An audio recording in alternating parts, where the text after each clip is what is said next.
This story begins at a university where we see two girls calmly talking, when suddenly everyone's attention turns to a rather strange scene, since in the distance a man could be seen with a paper bag covering his head, who kept murmuring a single phrase over and over again, which was the words, "I love you," words that were directed at one of the two girls, whose name was Asaki Umi. Upon hearing this, Umi turns around and finally manages to see him. But at the moment the paper bag man stood in front of her, he became extremely nervous and started stuttering a lot, unable to say anything properly, while with his trembling hands he showed her a ring and once again told her that he loved her. That made the situation extremely awkward. In response, Umi's friend reacted immediately and hugged her tightly, accusing the man of being a pervert. This caused people to start gathering around them, making the paper bag man unable to handle the pressure, so he ran away from the place. After this, we moved to the university cafeteria, where Umi's friend couldn't believe that she no longer wanted to report what had happened, insisting that the guy was clearly a stalker. However, Umi didn't think that way, because to her he didn't seem like a bad person, just someone very shy, so she didn't see the need to file a complaint.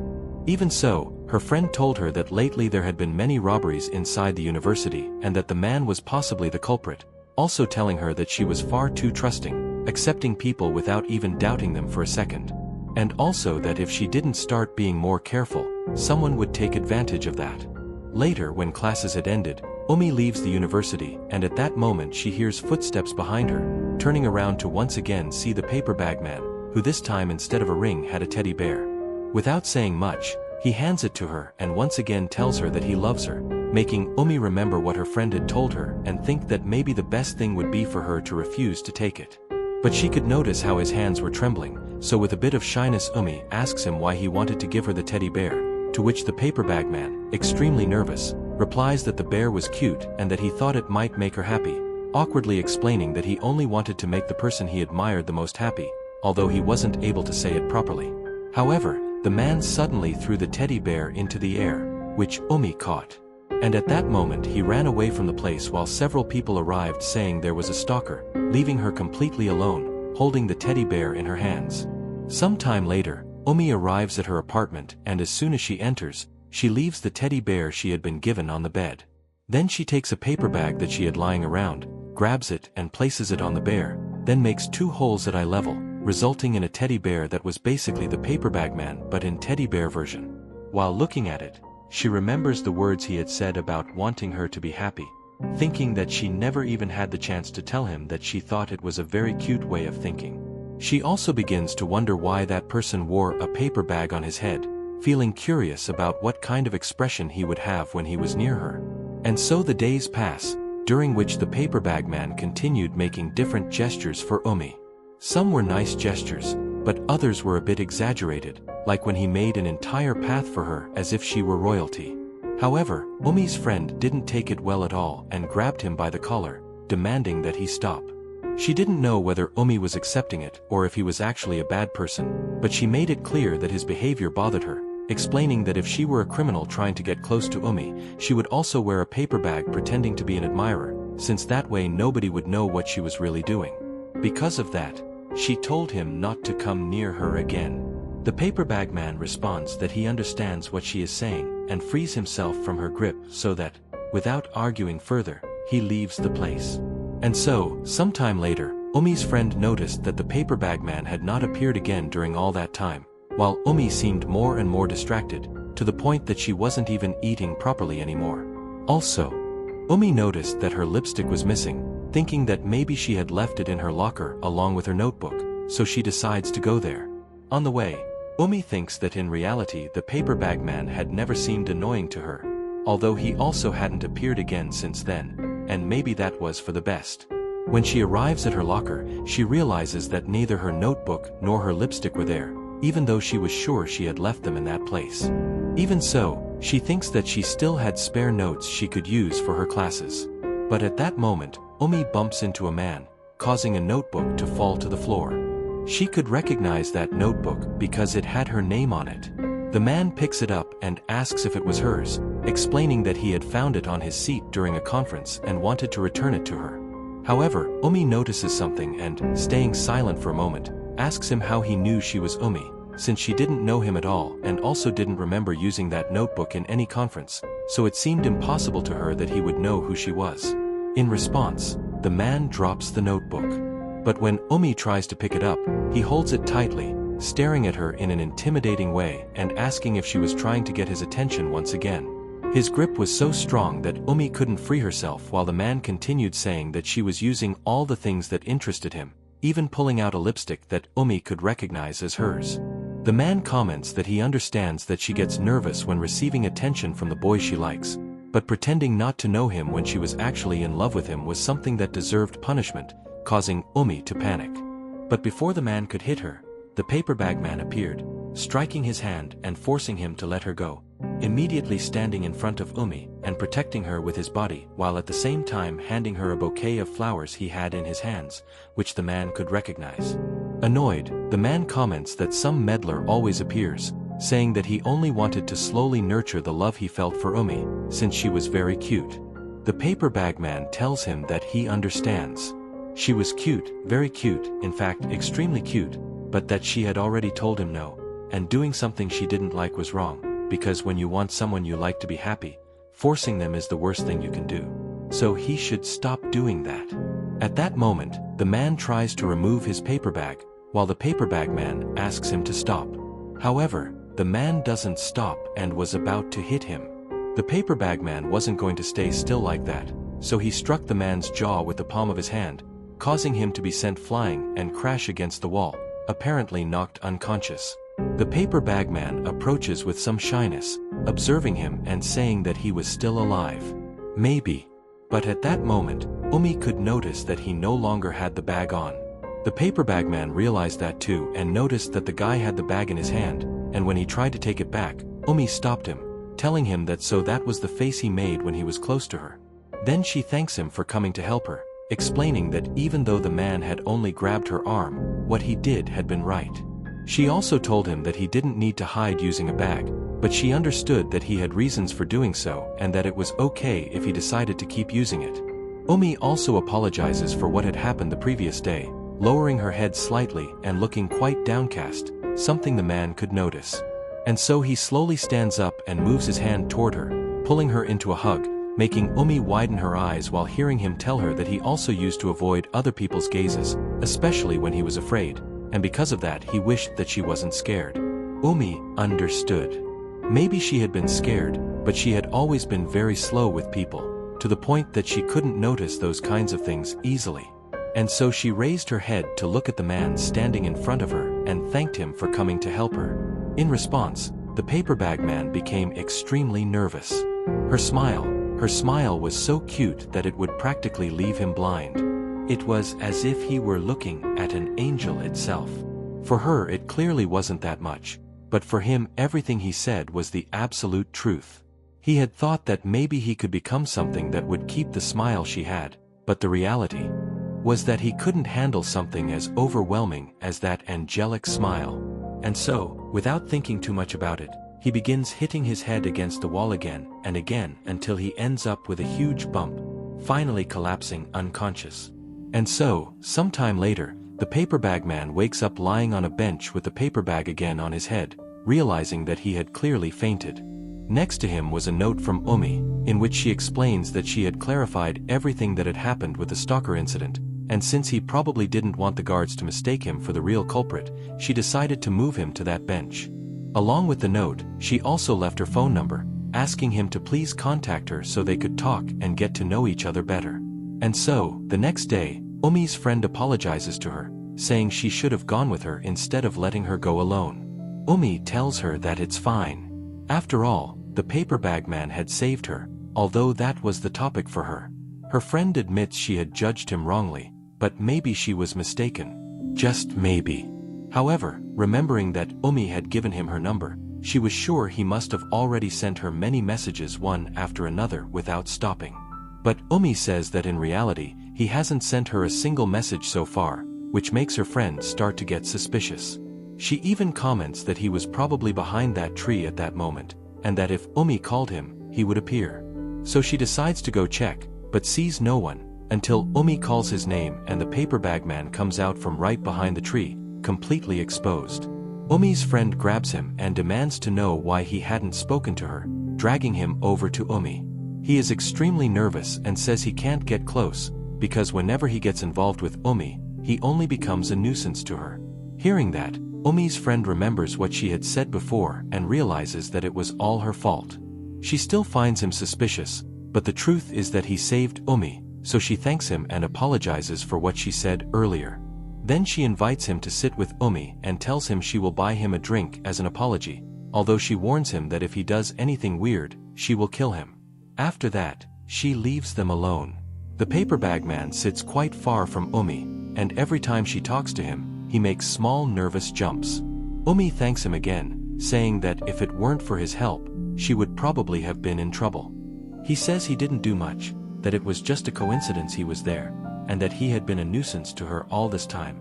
So he wanted to apologize one last time with a bouquet of flowers, and that by chance he had seen everything that happened. Umi replies that she doesn't think he is a nuisance, and because of that she would like them to be friends. Hearing that, the paper bag man gets nervous, and Umi asks him if he doesn't want to be her friend. He shakes his head, making Umi continue by saying that she doesn't think she has a personality that people can appreciate, and even her friend always tells her she is too forgiving with others, but precisely because of that she wants to know more about the paper bag man. Hearing this makes his heart start beating strongly, and he tells her that this idea of not having a personality is a lie, since Umi is a very kind person, placing his hand over hers. They both notice how their hands are together. Umi lowers her gaze a little, slightly embarrassed. Before the paper bag man can say anything else, her friend returns and grabs him, dragging him away forcefully. Meanwhile, Umi tells him she would like to keep talking with him by message, so she will wait for him to contact her first. That night, while studying, a message arrives on her phone. Seeing it, she lies down on her bed and stares at the ceiling, wondering if the paper bag man likes dogs, since his profile picture was one. And so, a week had passed since they started talking. And then Umi says she would like to thank him for everything he had done for her, so she decides to ask him if he would like to go out somewhere with her. The paper bag man accepts, but proposes that he choose the place, also asking her to wear comfortable clothes and not forget sunscreen. That makes Umi immediately realize that it would probably be an outdoor outing, which excites her a lot since she was quite adventurous. That night, she lies in her bed thinking that even though she had met him not long ago, she couldn't help but wonder how he would dress for their date. The next day, Umi is looking around when she notices a man wearing one of those helmets used by pool cleaners, and as she gets closer she realizes it is him. He greets her and asks if he looks strange wearing what he has on, but in reality he looks more natural than usual. And so both of them arrive at the field, the place that the paper bag man had chosen for his plan. Umi, quite excited, wants to know what he has planned, and he explains that they could plant vegetables by themselves and then eat them, which she thinks is the best possible plan. And even an old man who was there supports them, saying that youth is something wonderful. At that moment, the paper bag man takes out a straw hat and gives it to Umi. But when he sees her wearing it, his heart is about to explode because she is simply too cute. It was too much tenderness for him. And so both of them spend a good time cultivating vegetables and having fun until the old man calls them to take a break and eat something. The paper bag man offers to carry all the tools, although Umi wants to help him, so he only gives her a small shovel, which makes her pout because he won't let her help. However, he just wants Umi to enjoy herself, so he goes off with the old man while she stays behind. And throughout the day, the paper bag man has been doing the hardest tasks, which makes Umi start to feel a little bad about it. While she is cleaning, the old man approaches her and asks why she won't let him help her, to which the paper bag man replies that he just wanted her to enjoy the day and also that he would like to look cool in her eyes. The old man understands everything. At that moment, Umi returns and decides to help him. When he tries to stop her, she tells him that even if the tasks are tiring or heavy, the day has been very fun, so he shouldn't feel bad. But her words are interrupted when water from the shovel spills on her, soaking her completely. Umi laughs, saying that now they are both equally dirty, while the old man watches them thinking that youth is truly wonderful. And so after several hours, both of them leave the field and return together on the train, talking about all the vegetables they had collected and thinking about how they could cook them. While they talk, Umi falls asleep on his shoulder, and with time the paper bag man also ends up doing the same. After a while, Umi is the first to wake up and notices that the paper bag man is leaning on her, being able to slightly see his face, which makes her a little shy. She thinks that maybe he got a little sunburned, although she doesn't know that in reality it is just his blush. And so the days pass, with Umi at home looking at all the vegetables they had gotten that day. Seeing that she still had quite a lot, she can't help but remember everything that happened during their outing, thinking how fun it had been. So she decides to do something with the vegetables. Umi starts cooking and prepares a potato quiche using the vegetables she had grown, making enough to share with friends, who after tasting it ask if they can have more because it is so delicious. She tells them yes, although she asks them to leave at least one slice for her. After that, Umi says goodbye to her friends and buys a drink, deciding at the same time to contact the paper bag man. And so she meets him, seeing him behind some bushes wearing a Hawaiian outfit that he had prepared especially for her, along with a relaxation setup.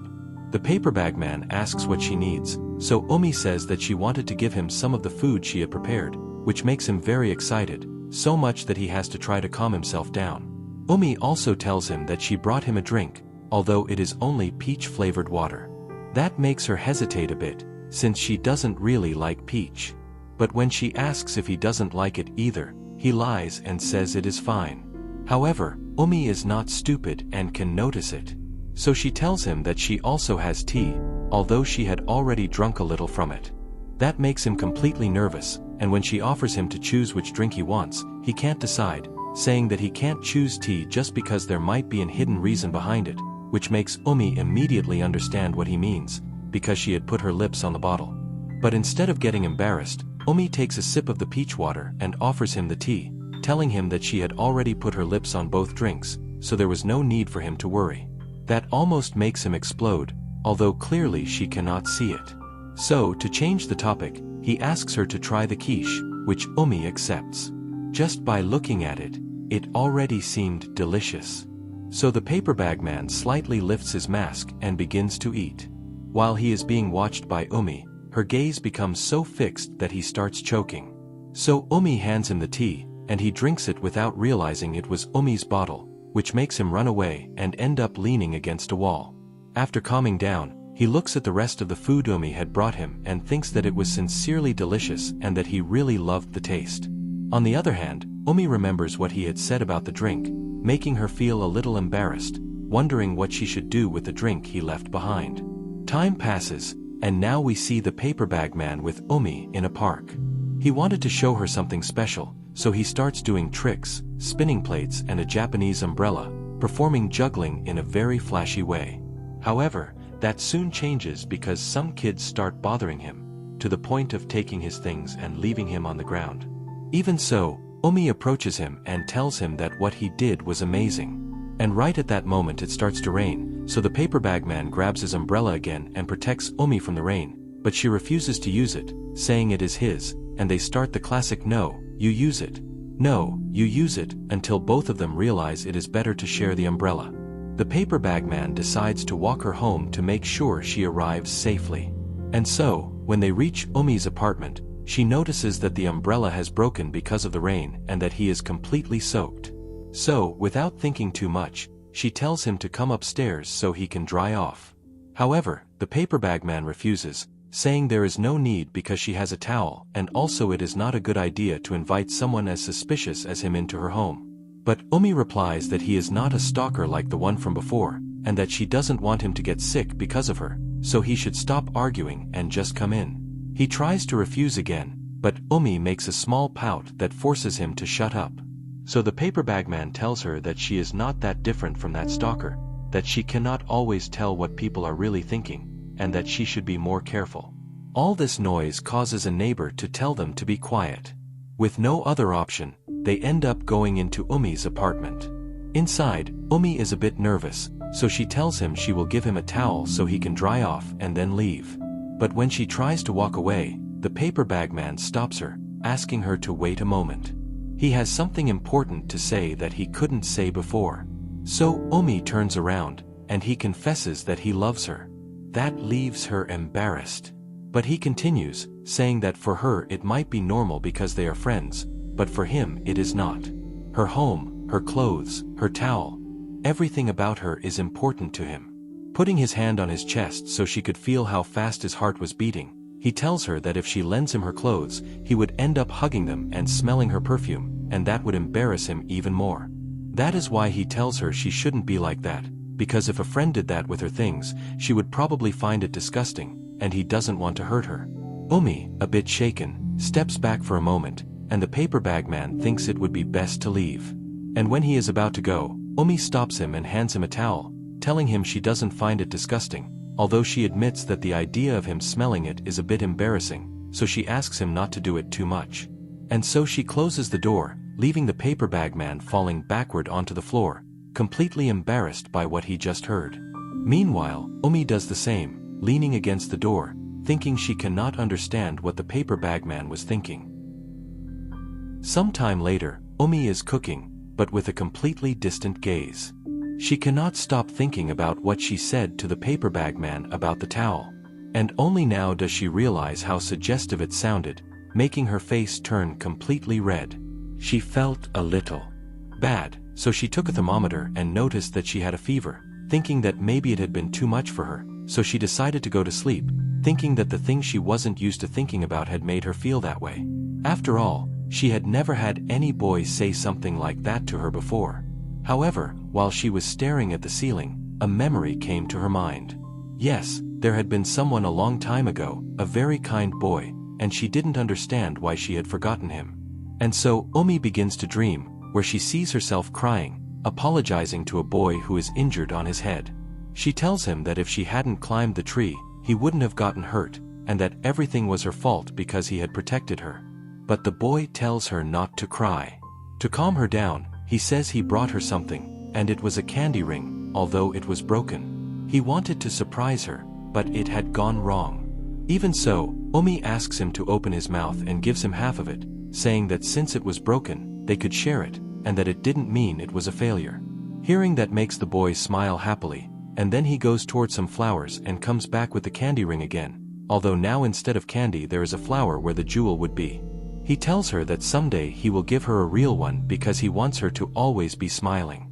However, the dream is interrupted by the sound of her phone, making Umi wake up and see that she has several messages. While thinking about that dream, she feels it was important, but she can no longer remember it clearly. And so another message arrives. For a moment she thinks it might be from the paper bag man, but it isn't. Without knowing why, she realizes she had been waiting for it to be him, even though she had never told him she had a fever. And so another message arrives, but it still isn't from him. So Umi lies back on her bed wondering what she is doing. At that moment she hears a noise at the door and slowly gets up to check, but when she opens it, there is no one, only a bag on the floor. Inside it is the towel she had lent to the paper bag man. When she picks it up, a small stick falls out, triggering a domino effect where several things fall until a piñata opens, and from it comes a paper message from the paper bag man thanking her for the towel. Umi stares at it completely surprised, because she finds it quite funny, but above all she thinks it is a very sweet detail. And so, days later, the paper bag man is found trapped inside a box, asking Umi to stop, but she doesn't, and ends up piercing him with a sword. However, all of this is just a magic trick, one of those illusions where swords are placed in a box without anyone getting hurt. Umi finds it incredible that he can do something like that and wants to know how it works, so she tries to look inside the box, but the paper bag man stops her, telling her that she can't see it because if she understands the trick, the magic will disappear. Instead, she just stares at the hand he used to stop her, commenting that it is quite big, and then tells him that spending time with him is very fun, and that somehow when she is with him, her heart starts to feel warm. That was a direct hit to the paper bag man's heart, who had been practicing many of those tricks with the help of someone called Miko. And upon hearing that name, Umi feels her chest tighten a little, and when he asks if something is wrong, she simply says it is nothing. That same night, Umi is seen hugging the teddy bear he gave her, thinking about how fun the day had been with him. She felt like everything was fine, but she couldn't stop wondering who exactly Miko was. That thought made her feel bad, so she lies down on her bed thinking that if she had doubts, she should have asked him directly instead of keeping it to herself. But for some reason, she couldn't. At that moment her phone starts ringing, It is a message from the paper bag man asking if she is okay, saying that he noticed she had reacted differently and that if something was wrong she could tell him. That makes Omi think that she hadn't asked him before because she liked that he was kind to her, and only to her. The next day, Omi had called the paper bag man, so he was at the place they had agreed on. When she arrives, a little nervous, she tells him she has a question to ask, and somewhat shyly asks him about who Miko is. The paper bag man simply replies that he has a photo, so could see her. Even though Omi told him her heart was ready, he still showed her the image, which turned out to be a chubby cat. No, in fact, it was very fat, incredibly fat. Seeing that, Omi collapsed to the ground, making the paper bag man worry and ask if she was okay, although she calmed him down, explaining that she had thought Miko was a girl. She had thought another woman had interrupted the time she spent with him, and that was why she had felt jealous. The paper bag man stayed silent for a moment, blushing, and asked her if what she said was true, and he asked it twice. Omi, embarrassed, told him that repeating it was embarrassing for her. He then apologized, saying that he was very happy at that moment, and that she never had to worry again because he would always be there to make her smile like he always did. And so, days later, Omi felt quite cold, so she decided to go to the university library, leaving her things and opening her bag. She noticed that she had the towel that the paper bag man had lent her. Omi hugged it carefully, remembering the words he had said that day when he told her that he loved her. For a moment she thought that maybe they both felt the same way about each other, but as soon as she realized what she was thinking, she looked away completely embarrassed. At that moment she accidentally overheard a conversation between two nearby girls. They were talking about a failed relationship, about how a boy had first said they should just be friends and then, as if nothing had happened, confessed to her. One of them said how painful it was, because while one person had to repress their feelings, the other acted as if nothing had happened. Those words echoed in Omi's mind. After all, she had been the first to tell the paper bag man that they should be friends. And he himself had said that because he was her friend, there were things he couldn't do, things that could hurt her.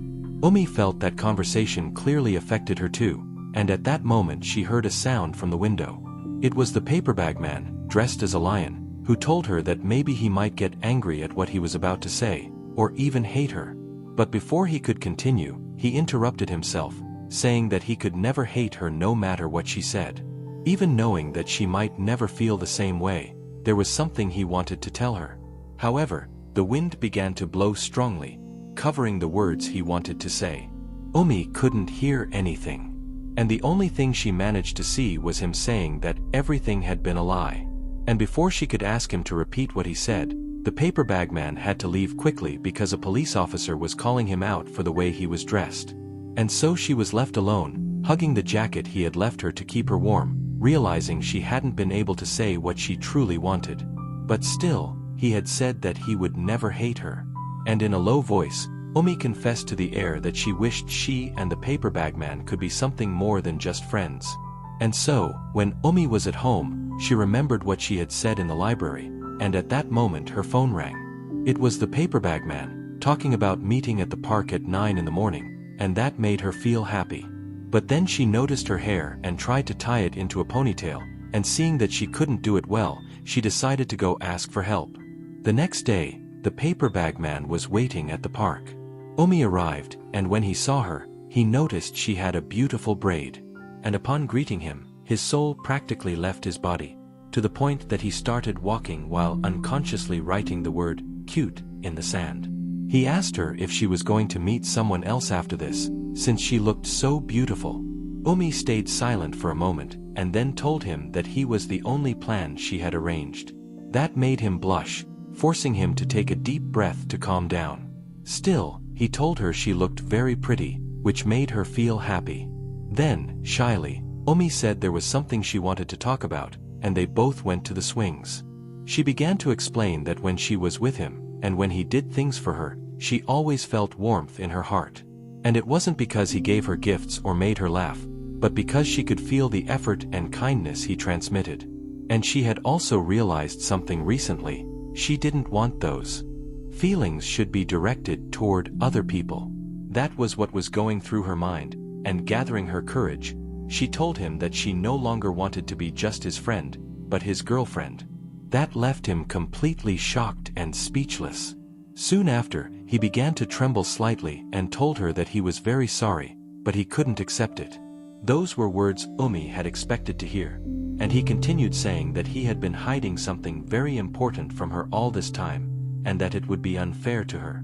He said he had hidden it because he wanted to make her smile with his own hands, and for that very reason he felt he had no right to accept her feelings. Umi understood him, and then stood up to leave slowly. When he tried to stop her, she thought she couldn't do it, and apologized to him, thinking she couldn't show the face she was making at that moment. So she asked him to forget what she had said and began to walk away while the paper bag man tried to stop her. However, Umi bumped into some bars and began to fall, closing her eyes and waiting for the impact. But it never came. Opening her eyes, she saw that the paper bag man had protected her from the fall. However, the bag had fallen from his head, revealing a scar on his forehead and a face that Umi could recognize. With a trembling voice, she asked him if it had always been Fuya. Realizing his identity had been discovered, he gently pushed her away and ran from the place. He couldn't believe it. Now she knew who he was. It was obvious she would notice when she saw the scar. While running, he saw his reflection in a glass window and suddenly stopped.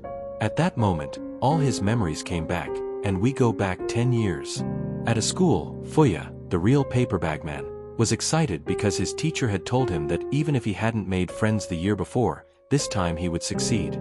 She only asked him one thing, not to give that to others, because he always tried to give gifts when he wanted to befriend someone. At that moment, the teacher introduced someone to him, Umi. Seeing her made him blush immediately. She looked incredibly cute. She greeted him with a smile, and he, very nervous, took something from his pocket and extended his closed fist to give it to her.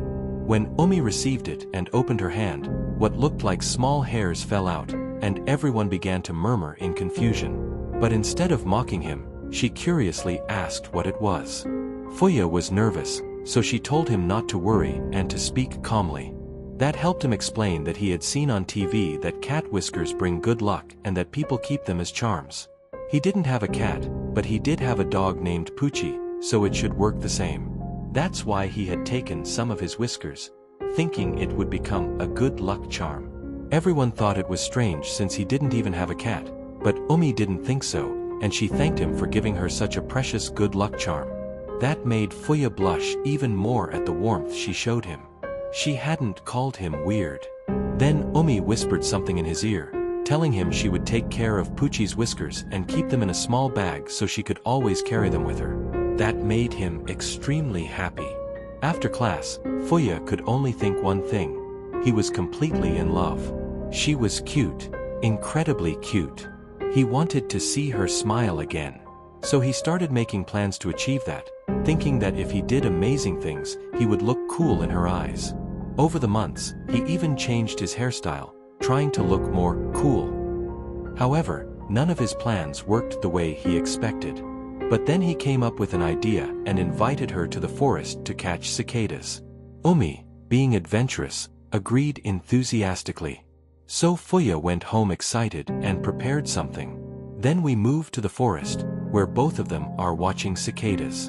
And when Umi starts climbing the tree, Fuya tries to stop her, but his eyes could see how excited she was, so he couldn't say anything, until suddenly she slipped and was about to fall. But Fuya jumped to catch her, which he managed to do, but due to the weight he ended up hitting his forehead against the tree trunk. Umi only ended up with a small bump, but Fuya was bleeding from his forehead, and at that moment Umi placed the handkerchief we had seen in the dream, pressing it against his wound while crying and apologizing, saying that everything was her fault and that if she hadn't climbed the tree, he wouldn't have gotten hurt, and she couldn't stand the idea of him being injured just for protecting her. And seeing her cry instead of smile, Fuya desperately thought about how to change that expression. Then he took out the candy ring he had prepared, but it was broken. It had been a complete failure. However, Umi told him to open his mouth. Since the ring was broken, they could share it, so it hadn't been a failure at all. And even at that moment she did everything she could not to make him feel bad. And Fuya, with his heart beating strongly, thought again that he was in love, and changed his expression to a brighter one so she would stop crying. Then he took the ring and wrapped a small flower around it, telling her that next time he would give her a real one because he wanted her to always keep smiling. She accepted the ring and then offered him her hand, telling him they should go home since with the handkerchief covering his forehead he probably couldn't see well, so they walked home holding hands. While they walked, Omi told him that he might end up with a scar, but he didn't seem to care. Then she asked him what he thought about his face. At first she didn't understand the question, but then she replied that his face didn't matter to her because he was a kind person, and the fact that he had been hurt for her made her feel guilty. Fuya simply raised his hand and said that the scar would be proof that he had protected her, and that thanks to it he would now look like the coolest person of all, and he was happy, so she didn't need to be sad. Omi told him yes, that he looked very cool, and then asked him if he had grown since the last time she saw him. And so we moved to Fuya's house, where his mother was talking on the phone with Omi's mother, thanking her that their children had gotten along so well, and asking her to please continue letting them stay close friends. However, his mother's expression changed when Omi's mother said something, and she hung up the phone with a serious look, approaching Fuya and telling him that there was bad news. Omi was going to move away soon. That news devastated him, and the next day the teacher announced to the whole class that Omi would be leaving in less than a month. However, if we look closely, there was an empty seat, which was Fuya's, who was locked in his room, crying uncontrollably because Omi was going away. And later that afternoon, Omi was walking back home when she ran into him and asked if he had missed school because his injury was bad. But he simply told her that he didn't want her to leave, and she said it would be great if she didn't have to go. But then she asked him if he would hang out with everyone to make memories before she left. However, Fuya, with his head down, said he wouldn't go, so Omi, a little sad, walked away leaving him alone in the street while he just cried. And so the days passed and Omi's farewell had arrived. Everyone was sad but gave her things so she could take them as memories. Meanwhile, Fuya stayed lying in his seat, murmuring that he didn't want her to go. Omi tried to talk to him, but everyone else said it couldn't be helped and that she had to leave. And when Omi was about to say the same, he got angry and said he hated everyone. He hated that everyone acted like they had accepted her leaving. Even Omi herself. He hated them all for that, and those words made her sad at that moment. So when the teacher came in to give her things, Omi took them and left without looking back. On the way home she asked someone why they were following her, and it was Fuya, who wanted to tell her something. But before he could, Omi spoke first and told him that she was also sad that she was leaving far away, and that she would be alone, and that she truly didn't want to move, but there was nothing she could do. That's why, at least, she wanted to say goodbye to everyone with a smile. But he had said that he hated her and turned toward him, seeing him crying while telling her that he never wanted to see her again. And so she left while Fuya remained completely frozen. And with those words, he lived for 10 years regretting everything without being able to forget what he had said.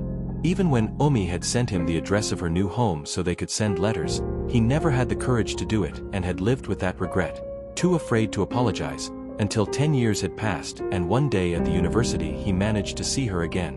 The moment he saw her he had to hide, wondering if it was really her, but his heart told him it was, because she was just as beautiful as he remembered. But his mind also reminded him of the words he had said to her, and he held his chest, containing the urge to go to her because he didn't know what to do. At that moment, a paper bag hit his head, coming from a guy who was casually eating a baguette and asked if he was okay. Fuya explained that he couldn't approach Omi because she didn't want to see him.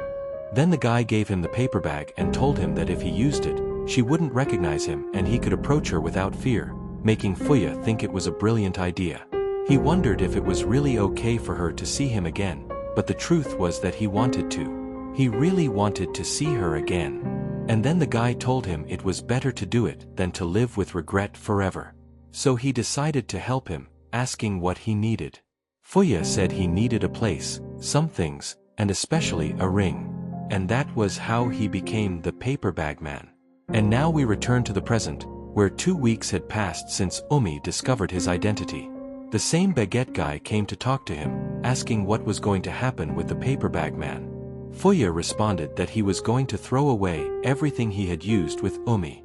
The guy then asked if she had rejected him, making Fuya explain what had really happened. When he confessed and said he wanted her to be his girlfriend, The guilt he felt for not apologizing for 10 years crushed him completely, and he couldn't accept her at that moment. And now that she had discovered who he was, he couldn't face her anymore as the paper bag man, so he thought about throwing everything away and never seeing her again. The guy told him to do whatever he wanted, and Fuya began taking out the things one by one. The helmet he used at the field trip, the umbrella, the magic trick swords, every object that reminded him of the moments he had spent with her. Then the guy asked about the ring, wondering if he still had it. Fuya took it out and opened it, seeing that it was a real ring, and said that he should throw it away too. But just as he was about to, he remembered how Omi, even as a child, had never treated him badly and had always known how to value the things that were important to him. And then he realized it. He had never stopped to recognize what was most valuable to him, and that was her. He didn't want to throw anything away because everything represented the most important thing in his life, and he realized he had been an idiot, a complete idiot. The guy hit him and told him that if he finally understood, then he should run and apologize to the girl, and that maybe if he gave her the ring, he might look a little cool to her. That made Fuya grip the ring box tightly and say that he was going straight to where Umi was, because she was the most important person to him. And so he began running desperately through the hallways, searching for her, until through a window he recognized that familiar hair. Without wasting time, he ran up the stairs until he reached the classroom where she was, and with his heart beating strongly, he knocked on the door. From inside, Umi responded, saying that if it was someone from the fashion club, everyone had already left, and she couldn't reach the door lock. So Fuya, a little nervous, told her that he wasn't from the club, it was him. Upon hearing his voice, Umi recognized him, and Fuya asked her to listen, confessing that he had lived in regret since the day she moved away, especially because of those words he had said and that he had never apologized. And precisely because of that, he had started using the paper bag every time he saw her, because he didn't have the courage to face her. However, now he no longer wanted to run away, so he wanted to apologize for everything he had done 10 years ago. Umi listened to everything silently, and with a hopeful voice, she asked him if what he wanted was to reconcile with her. That word made Fuya's heart tremble, because the simple fact that she saw this as a reconciliation made him incredibly happy. So he admitted that he had come to reconcile with her. Hearing that, Umi told him she was going to unlock the door, so he needed to wait a moment. When she finally opened it and he stepped inside, he saw that Umi was wearing a beautiful dress, and for a second he even wondered if he was dreaming. However, she explained that they had asked her to model because the person who was supposed to do it hadn't shown up, and that a member of the fashion club had done her hair. Still amazed, Fuya told her that she looked perfect, which made her blush slightly. But remembering the real reason he was there, he stepped forward and apologized for the words he had said in the past. He also thanked her for accepting someone as strange as him into her life when they were children. In response, Umi took his hand and apologized as well for saying that she never wanted to see him again, and for not realizing for so long that he was the paper bag man. Finally, she thanked him for coming to find her. Hearing those words, Fuya lowered his head, and when she asked if he was okay, he lifted it again, revealing a face full of emotion. He wasn't sad, he was happy that they could finally be together like this, to the point where he felt like crying. However, there was still one more thing he wanted to tell her. So he asked if she remembered the promise he had made to her when they were children. As Umi remembered the candy ring and the scar he had gotten while protecting her, Fuya slowly pulled a small box out of his pocket, revealing the ring inside. Umi recognized it as the same ring he had tried to give her when he first appeared as the paper bag man. Now it all seemed a little embarrassing, but gathering all his courage, Fuya asked if she would accept it. Umi blushed deeply at the proposal and shyly asked if it was really okay for him to do this. Fuya didn't answer with words, because actions spoke louder than anything else. He gently took the ring in his hand and asked her to give him her left hand. Then he carefully placed the ring on her finger. Umi looked at her hand and saw that it fit perfectly. Unable to hold back anymore, she burst into tears of happiness and quickly tried to wipe them away, worried about ruining the dress. However, Fuya gently wiped her tears for her, and at that moment, she decided not to wait any longer. Looking directly at him, she told him that she loved him. And of course, he responded by saying that he loved her more than anyone else in the world. And that was the end of the story of the paper bag man who fell in love.